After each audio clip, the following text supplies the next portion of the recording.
Hey everybody, Dave Limburg in Hong Kong with another episode of the THD Podcast. Today we've got part two with HBK.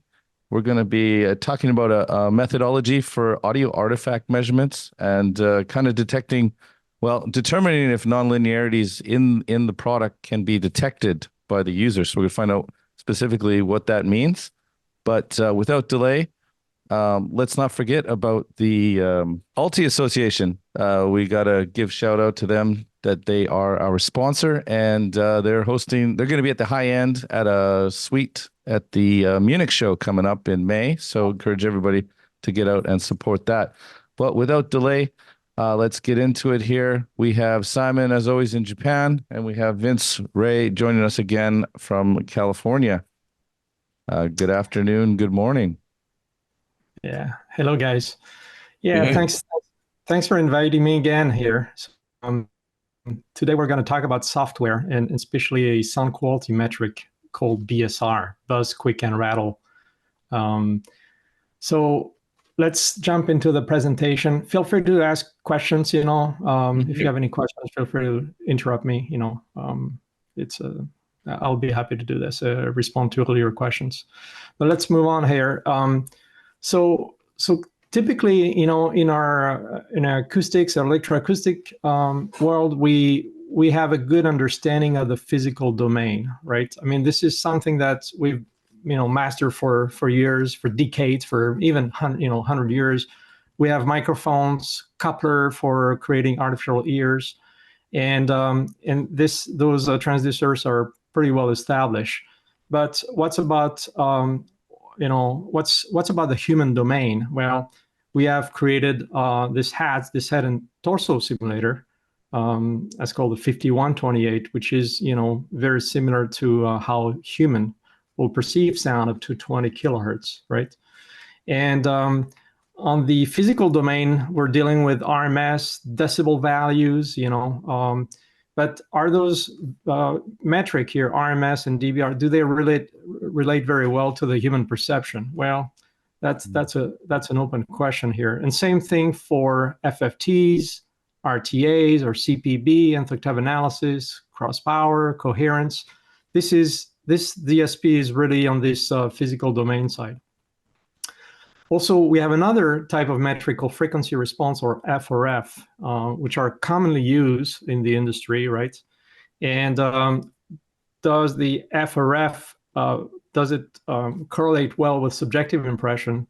And sometimes yes, sometimes no. Now, luckily, we have some preferred frequency response developed by a lot of different people. And I think the preferred frequency response really helped understanding and getting some correlation with the subjective impression of the FRF. So at least we have that. THD, total harmonic distortion, does it correlate well with the human domain?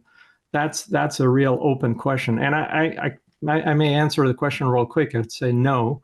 THD doesn't relate at all with how we perceive total harmonic distortion.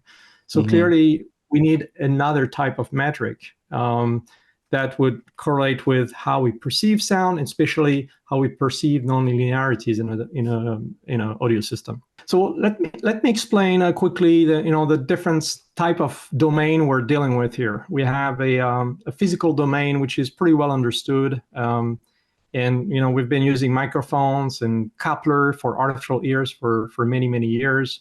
We have DSP also, the RMS, FFT, RTAs, crossbar, coherence that are very commonly used in the physical domain.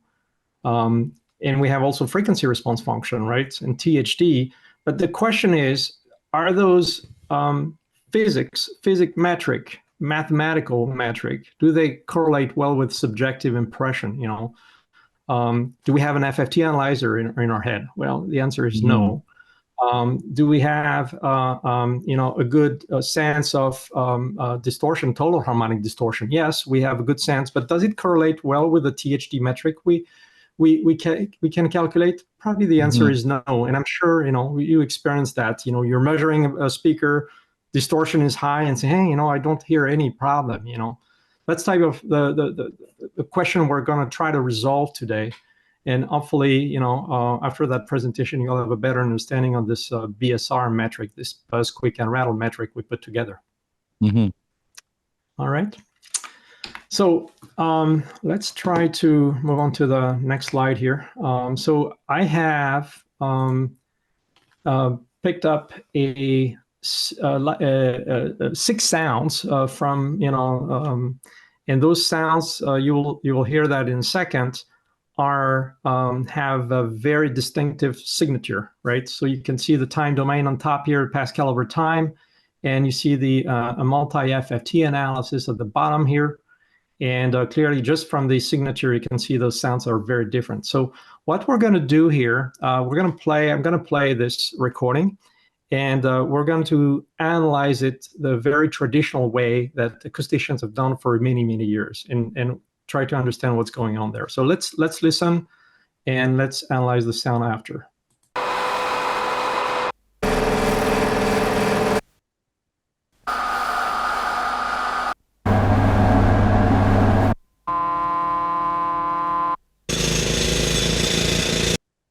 All right, so we could play that back again, but I will, we could certainly play back the recording if you like. But clearly those sounds have different loudness, right? To speak that way, and when you analyze those sounds, strangely enough, if you do a standard decibel with an A weighting function over time, here's the result. Right, all those 6 sounds here basically have the same dBA amplitude, and so it's hard for anyone to really rank those sounds. It's almost impossible to do. For sure with dBA here, dBA is not a good metric for discriminating those sounds and ranking them. So this is a problem, in that sometimes that happens. It's not as extreme as this example. This example was well chosen, I guess, to really show the point. And sometimes dBA can help you to distinguish different sounds. But clearly, with those 6 industrial sounds, there's no way you can differentiate them and rank them by loudness or amplitude. So that brings a very important question: is what kind of metric do we have in our arsenal to really show some of the differences between those sounds? And there's a metric called time varying loudness, which is now part of the ISO 53-1 from 2017. That's a metric that has been invented long time ago, and took many years to go in the ISO standard, but finally it's in the ISO standard. And this metric is, I would say, very commonly used in the automotive industry. I'm coming from in Michigan for 10 years. I moved to California, but in Michigan, I remember when I arrived there, we were starting to use time varying loudness for characterizing sound signature, right? And sound loudness, and doing some loudness analysis. So here's the result now, processing the same file. And now you can see the amplitude is not in decibel. The units we use is zones.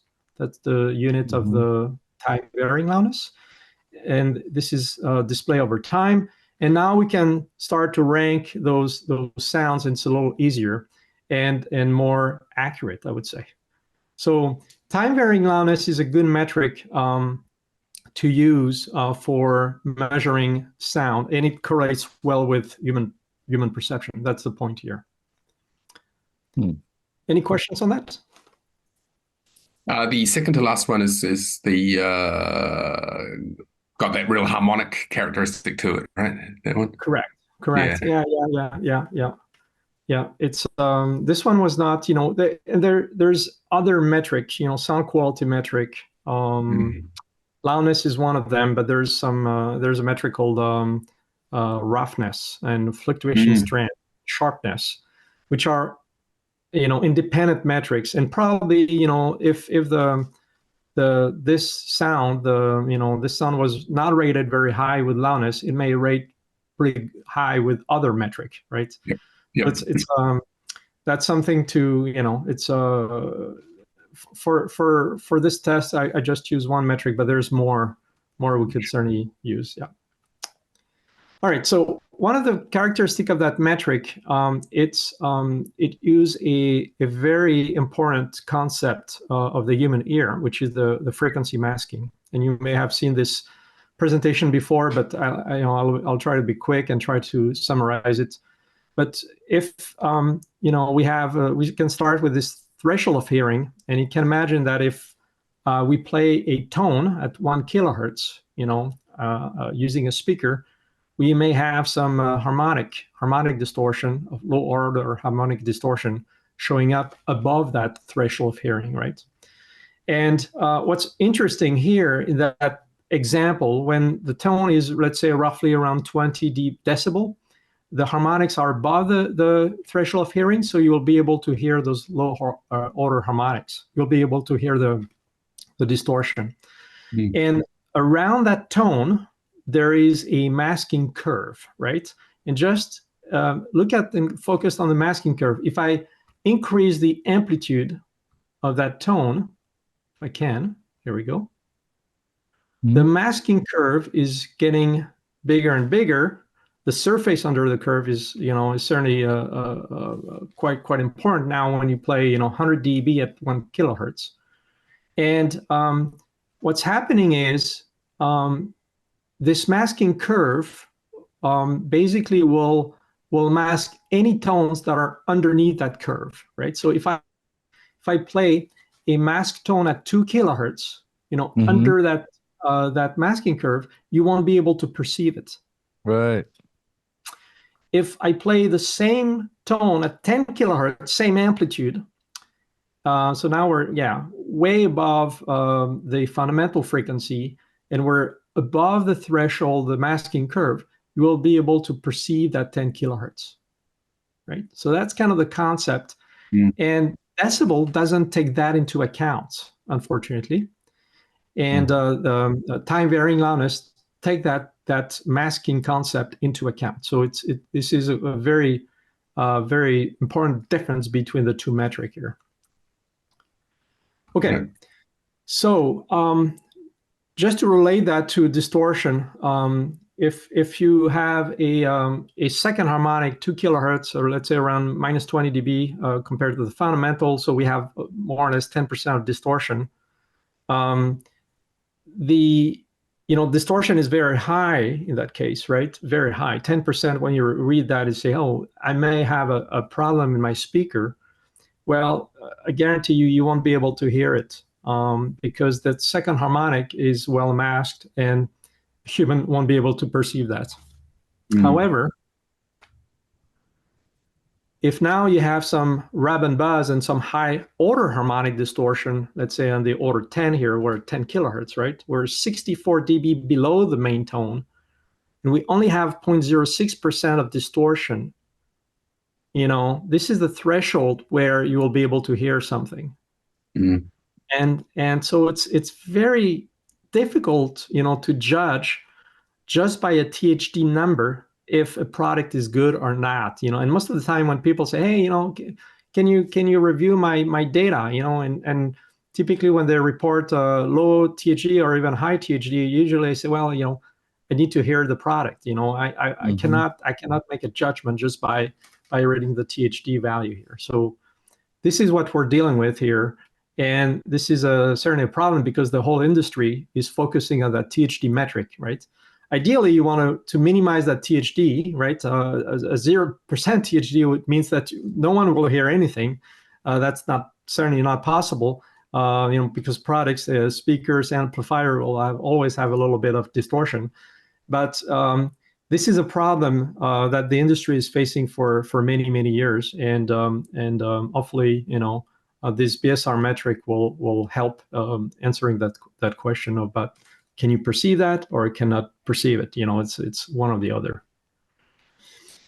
Okay, so I have put together a little example here, and this is a little tricky here because we're in the video conference system, and I'm not sure, how the sound will be transmitted, and And so you may hear something that I don't hear here in my office, but we'll try to play it and try to explain at least the concept, right?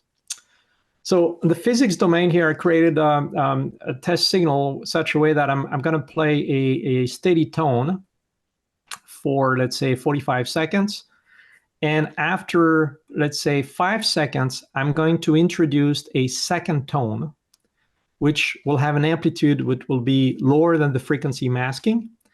And with time, I'm going to increase the amplitude of that second tone. So I'm going to break the masking curve at some point. And that will, if I bring my mouse, that will happen probably just right there. So in this area here at that time, you will be able to hear it, hopefully.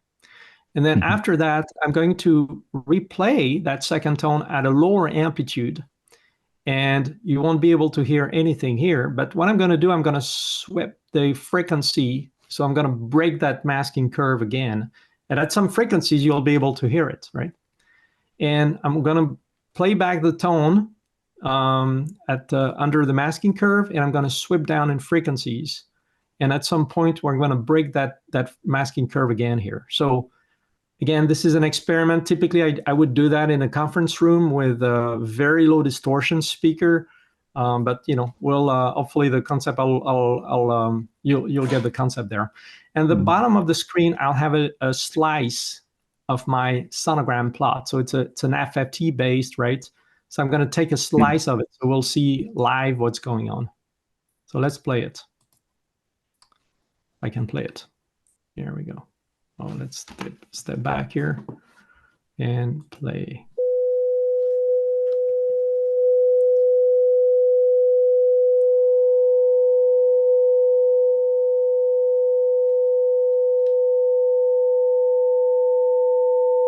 Now we're breaking the masking curve. We're masked. We broke the masking curve here.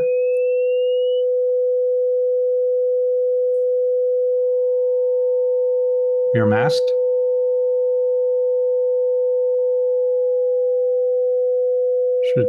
We should still be masked here. And now we're breaking the masking curve.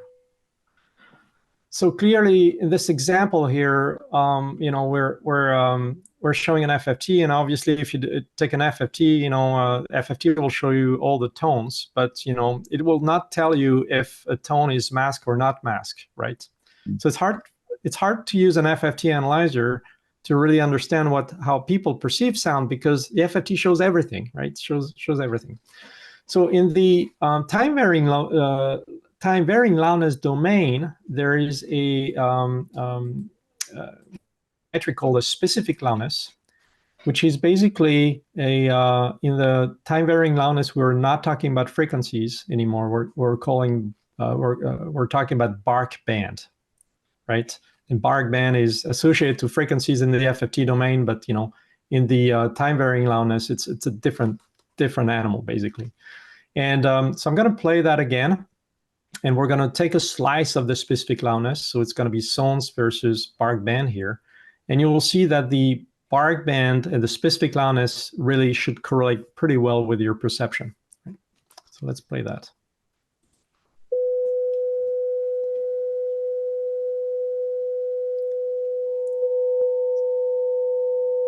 Now we're masked. Increase of the amplitude, breaking the masking curve.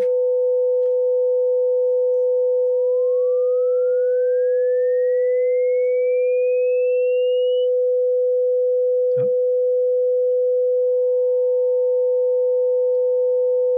We're masked.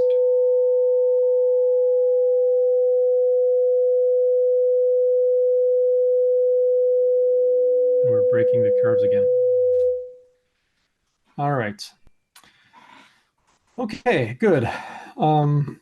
So another thing that I would like to highlight today is this slide is a very HBK or B&K slide, and it's about rev and buzz, and we have a pair of speakers one of my colleagues actually in the US still owns, so we can still make demos with those.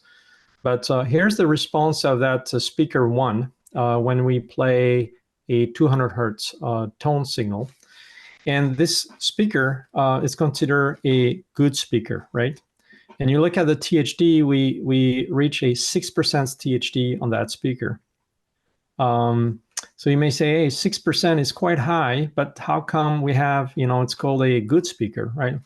And the second speaker has a THD of only 2%, so lower than the good speaker, and it's considered a bad speaker.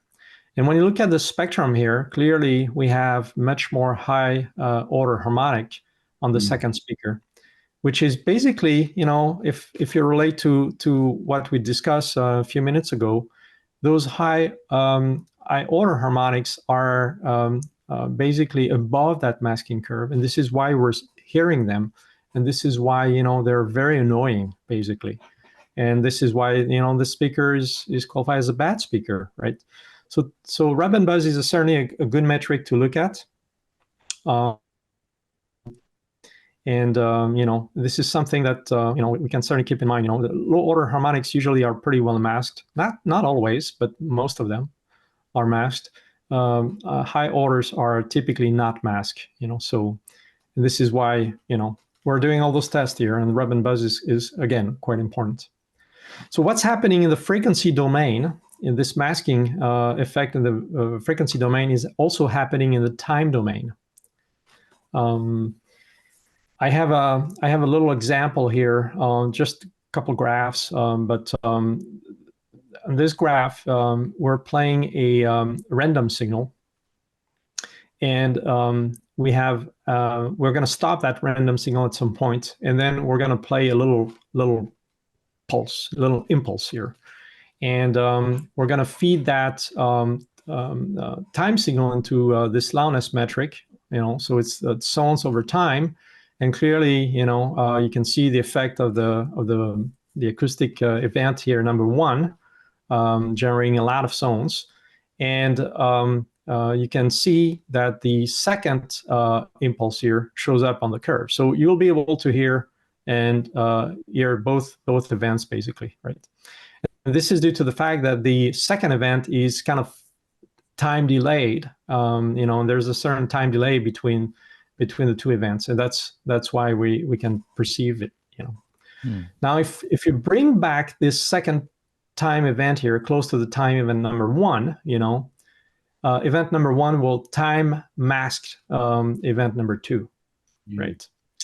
So this is becoming a little tricky here because you have to really have an algorithm that can work in the time domain and analyze what's going on in the time domain and figure out if it's time mask or if it's frequency mask. And luckily for us, this time varying loudness does all the magic for us, and so you don't have to think much about it. And it's everyone should use the same metric now as it is in the standard.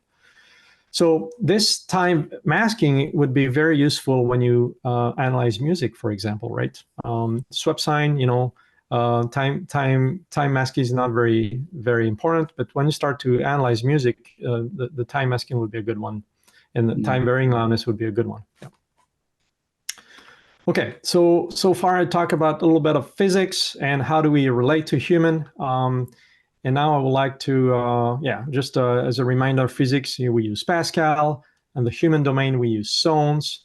This is, and there's a clear border fence between the two, and ideally we want to go over that fence, and go from one domain to the other without effort, right?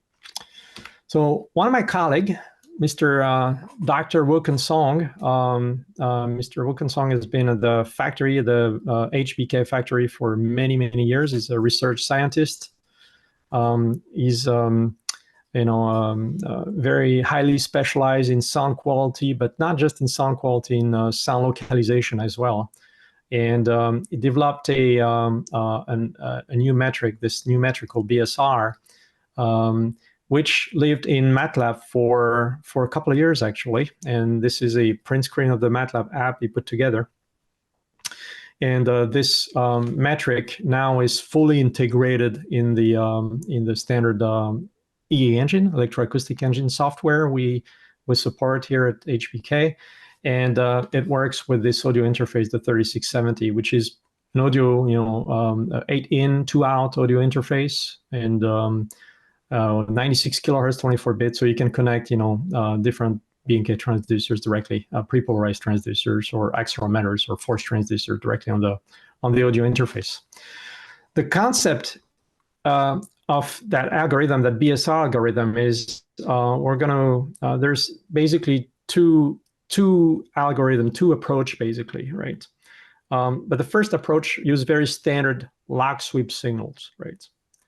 So we're going to feed a speaker with an amp, the speaker and amplifier. We're going to feed that those with this lock sweep, and we're going to measure the response, the full response of the microphones. And you can imagine that the microphones here will capture the whole response, including all the audio artifacts. THD. They may have some broadband resonances. Cabinet resonating. Some, all kind of issues may happen, and we'll capture that with the microphones. The first branch in the algorithm, basically we're going to capture the time domain, and we're going to feed that in the time varying loudness. So what we'll get is a sounds versus time, and we're going to call that curve NY. So NY will contain everything, right? The linear response and the nonlinear response. The second branch of the algorithm will use a linear deconvolution. So we're going to, we'll have to tell the software what kind of lock sweep we're using, and we're going to do some filterings to just extract the linear response. And after the linear response has been extracted, we are feeding it to the time varying loudness, the NX curve, right? So here's the concept, and this is where it's kind of beautiful because kind of simple.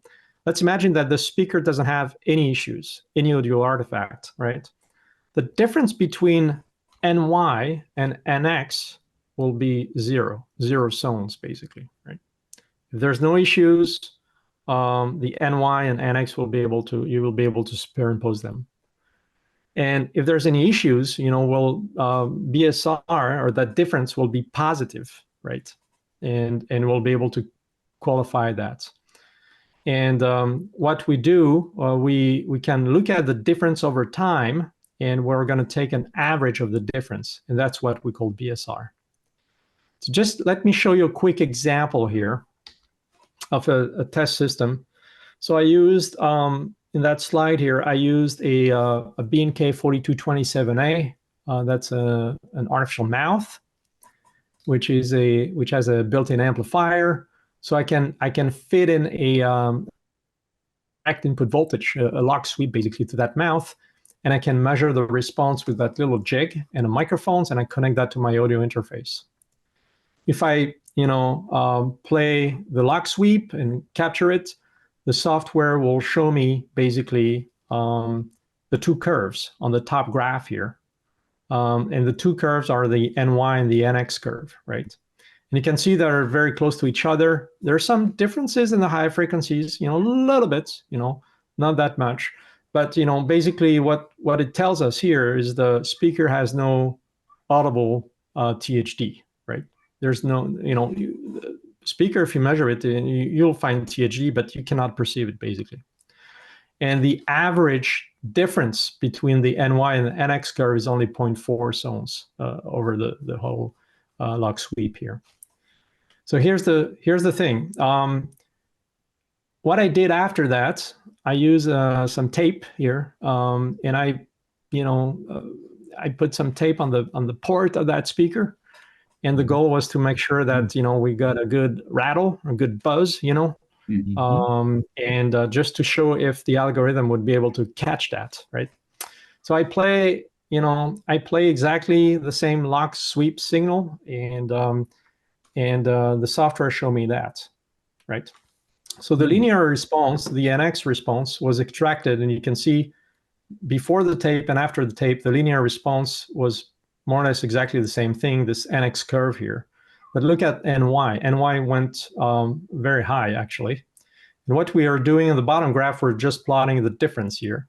And you can see at some frequencies, we got something here. It was very clear. And if you average that over time, the average BSR metric was 8.24 sounds, right? Mm-hmm. So that's kind of the concept here. Simple. For people who relates to FFTs, here's the sonogram or multi-FFT plot of that response with the tape here. And you can see the lock sweep. You can see a little bit of distortion in the speaker, but you can see at some frequencies, we got a very broadband resonance or some issues, some BSR issues. Clearly, it was showing up on the FFT. Again, the FFT shows everything probably more than we can hear. So the thing is, does that picture here on this little square, does it relate to our perception? It's hard to say, but I know now for a fact that BSR, this amplitude, over time, correlates well with my subjective impression. So to prove it, fair to say, sorry, Vince, if you take the case, let's say there was a relatively strong second harmonic for that speaker, correct. You might see a similar appearance on the right, but on the BSR metric, you would see a much lower figure. Absolutely, yeah, and actually, that's thank you for asking because what I did after, I kind of try to prove it to myself here.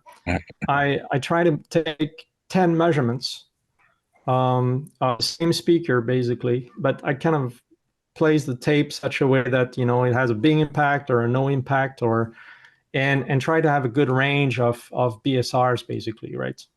And so you can see measurement 1 was without tape, and we got an average score here of 0.57. And you can see the FFT is fairly clean. There's a little bit of distortion, but you cannot perceive it basically. And while I was doing that, also I collected some subjective ratings from people around me, right, and started to average those ratings. So in that table, you can play the lock sweep, you have the subjective rating, and you have the average BSR. And you can see, this one was clearly the FFT. When it's bright colors, that means a lot of energy, right? We reached some pretty high level of BSR on measurement 2 and 3. And I've got some other measurements, measurement 9 and 10. My BSR was, the tape was put such a way that it didn't have a lot of impact here, but still, you can still hear it. And people would give a subjective rating of 4 over 5, So it was pretty good, but still, you can still perceive it, right? So clearly, it'll be interesting to collect more measurements, right? And generate more FFT pictures and start to do some AI on it. AI may be very helpful here because, from the picture, you would probably be able to estimate the subjective ratings. But that means, I don't know how many measurements we'll need, probably, 500, 1,000 measurements. But I bet, this AI would do a good job there. But what was interesting is, with the average BSR, I did some kind of Wookeun Song put that graph together for me actually, and try to correlate, the subjective ratings and the average BSR, and we got a pretty good match here. Not perfect. I think I would need to collect a little more data, I guess, to get a better averaging. But so the question is, when you have a good metric that correlates well with subjective impression, do you really need to have an AI to help you, putting together this objective to subjective analysis, right? That's kind of an open question here. But it sounds like this metric, at least I've used it now for a year, and I think it's kind of interesting. and tracks pretty well with my perceived impression of audio products. So any questions on that? To what extent is the BSR dependent or independent of the response characteristic? So ask another way is that do you need to calibrate your BSR for each kind of product that you're working with? Yeah, that's a good question, and there's a slide that explained that, right? The BSR. Ideally, what we'd like to do at the end of the day is to have a mean opinion score to say, hey, when BSR reaches a certain value, things are acceptable. But when you go over that value, that's where it's becoming unacceptable, right? And I'm afraid what's the complication there is it's really function of the noise you're trying to test, right? So if you're, take for example, and I have one on my slide here, micro speakers on phones, right? If you listen to metal, for example, music, metal music or jazz or symphonic orchestra, that BSR threshold may change, probably will change with the music type you're listening to. And that's where it's coming a little complicated because, it's not just a function of, non-linearities. It's also a function of the music type you're listening to. And that's, that brings more complication, more challenges, I guess, to resolve. Yeah. And is this metric something that people would use in R&D and a production environment as a kind of a pass-fail metric? It certainly could, right? A lot of people are using a perceptual rub and buzz on the production line, right? It's kind of a standard. And the BSR, could be certainly, could be used in production line. It's a fairly new algorithm. So I'm not saying I don't think we have any customers yet using it on the production line, but it will happen at some point. The real point here is BSR is very requires a lot of time data, some data crunching. And it's certainly it takes some load on the CPU, but with a decent computer, a decent laptop, you can calculate that very quickly in milliseconds. For a sweep that is 3 or 4, 1 second sweep, for example, it's instantaneous, right? So we could certainly use it for production and R&D as well. Absolutely, yeah. So here's another example here, which I did a long time ago when I received the BSR for the first time. And I thought about, my old Japanese car, which I love. It's 16 years old, 200,000 miles. And there was a pretty good audio system in it. But I noticed that, when I was listening to music at a very high level, high sound pressure level, some of the speaker were having some trouble, and actually, one of the speaker was exciting the plastic door panel on the left on the front left side, and so what I did here, I just put a microphone on the headrest and check individual speakers one at a time. Did my lock sweep. And clearly, the BSR for the front left speaker reached almost the value of 5 zones, while the others were under 2, right? So for that type of issues, the plastic rattling issues due to the speaker, clearly, a 5 zones would be something that you could flag on the production line. Absolutely, yeah. But again, you need to set the threshold. And it's up to the customer to set up the threshold to make it pass or fail. But I think this is a great application, a great application for this metric. And there's a lot to explore here. One of the challenge in the automotive industry, as I mentioned, I lived in Michigan for 10 years before moving here on the West Coast, was to not just measure BSR, but also to localize BSR, right? sometimes when you're in an environment, you know that you have a problem, and the question is, where's that problem, right? So B&K, the B&K has we have a spherical beamforming array, which you have on the picture here, which is a bowl. It has 36 or 50 microphones and 12 webcams. And you can position it in the middle of the car like this, right? And we're doing some beamforming analysis of the cabin, the car cabin here, and we're able to detect, and localize BSRs directly in the vehicle, right? So it's frequency dependent, and so you could localize on the noise map, where your high energy is coming from. And I think this is, in Detroit, most of the car OEMs are, all of them use that spherical beamforming array. In the electroacoustic, we're seeing more and more people interested in this. And we have different arrays, right? I mean, doesn't have to be spherical. It can be also planar array, but the spherical has some nice characteristic here.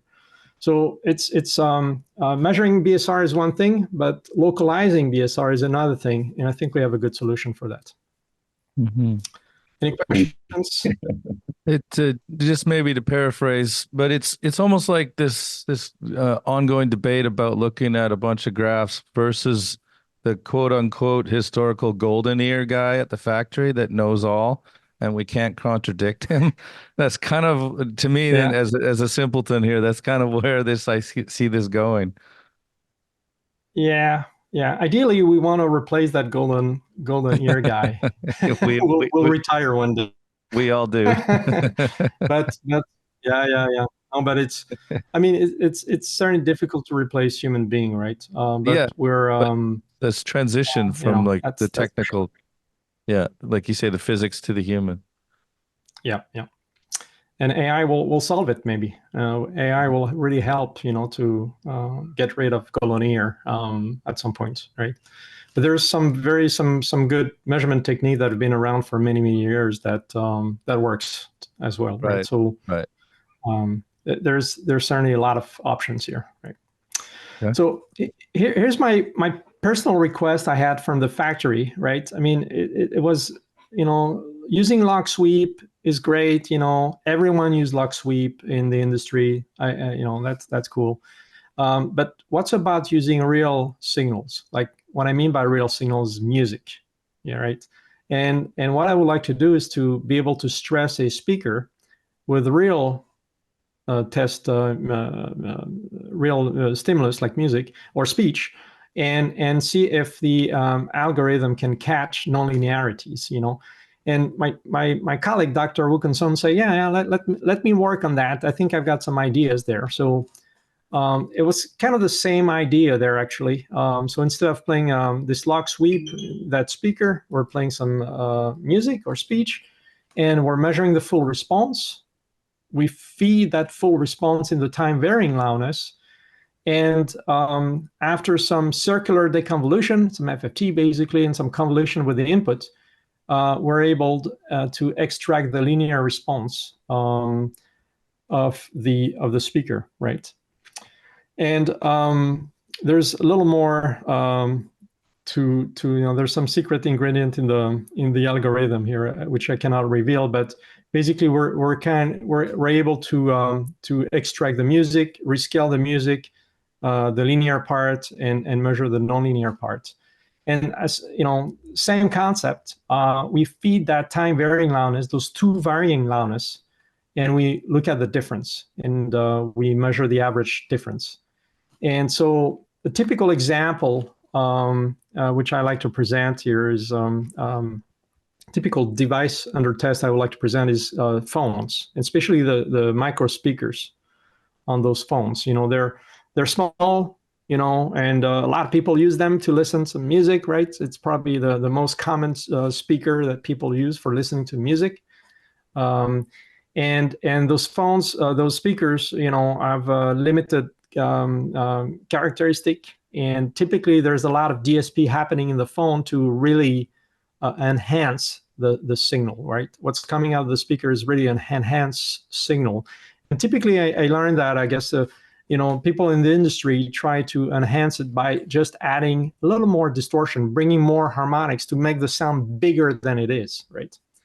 And so they're probably able to detect what kind of music is played, and maybe in real time be able to adjust that enhancement, And there's a famous track that I got from one of my customers, and I realized a lot of customers are using the same one called Chord Left from Agnès Obel. You can download that, on music streaming platform. And it's a piano track that is recorded with a lot of reverb, very sloppy reverb. And I think the algorithm is really, struggling. And when you play that track, it sounds like, not very good. So here's the original song, and you can see the sonogram plot here. Kind of play it real quick. And we're going to play what was on the right here, what was measured by the microphones that were sitting at 1 inch from the speaker. So let's play the original track.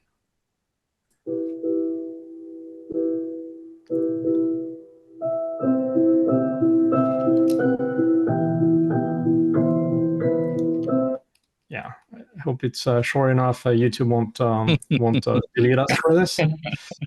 And then here's the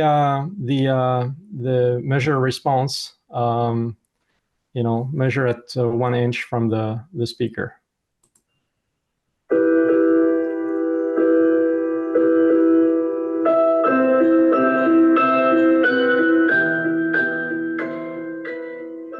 Yeah, I hope you got it. But you could see there's a lot of added harmonics here. It's probably due to this DSP, right? This enhancement that went a little too far, and the speaker cannot handle it, and it sounds like it sounds, not very good. Actually, it sounds very bad.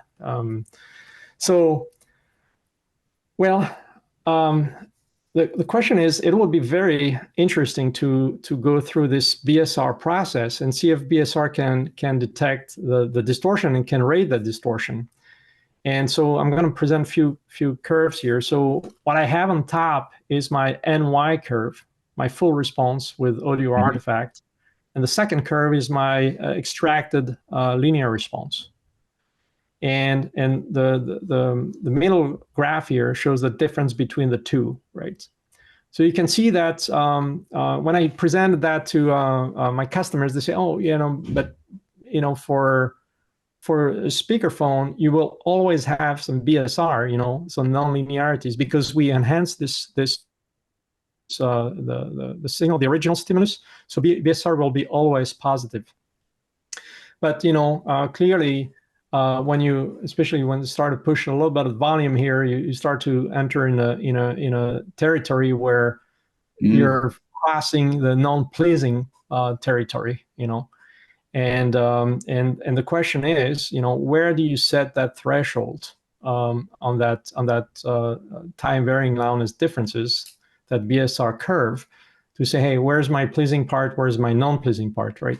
And this is kind of the challenge we're working on right now, and I think the whole industry is working on. So, and that probably AI will probably be able to help us, finding that threshold. So there's a lot of hope for this, but I tested a bunch of phones. I won't mention any brand here, but even the latest generation cannot play that track, for some reason. This one will not be outputted correctly, and there's a lot of problems. So this is kind of interesting, and this is kind of a new territory here, where now we're really pushing to those sound quality metrics that have been around for many years, but we're using them for electroacoustic application. I think it's an interesting idea, right? Fantastic. All right. Yeah, thanks so much for listening. If you have any more questions, it's a good time here. I'm good. Yeah, We'll cover I think it's quite thorough, but people anybody watching wants to put questions down below, I'll make sure Absolutely. that Vince gets aware of that and he can comment and feedback. And yeah, we encourage everybody to like, subscribe, share this out to everybody. And again, Vince, thanks so much for this great detailed introduction to this kind of standard that's coming along. So yeah, let's table that for today, and we'll see you guys next time. Super. Thank you, guys. Thanks so much.